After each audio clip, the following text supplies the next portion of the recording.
Hello বন্ধুরা, এই যে দেখছো একটা বিয়ে বাড়ি। এই বিয়ে বাড়িতে আমিও নেমন্তন্ন খেতে এসেছি।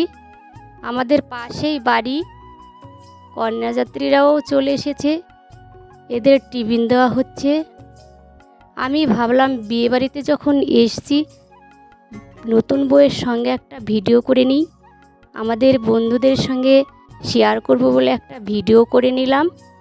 বর বউ দেখতে খুব সুন্দর হয়েছে। এরা পালিয়ে বিয়ে করেছে। পালিয়ে বিয়ে করার মজাটাই আলাদা। দেখো, খুব সুন্দর দেখতে হয়েছে বউটা। বর বউ খুব সুন্দর মানিয়েছে। এই শ্বশুরবাড়ির লোকে ঘটা করে বউভাত দিচ্ছে। এই যে দেখছো বর বউ কি সুন্দর মানিয়েছে। বন্ধুরা, ভিডিওটি ভালো লাগলে লাইক কমেন্ট শেয়ার করো, চ্যানেলটিকে সাবস্ক্রাইব করো।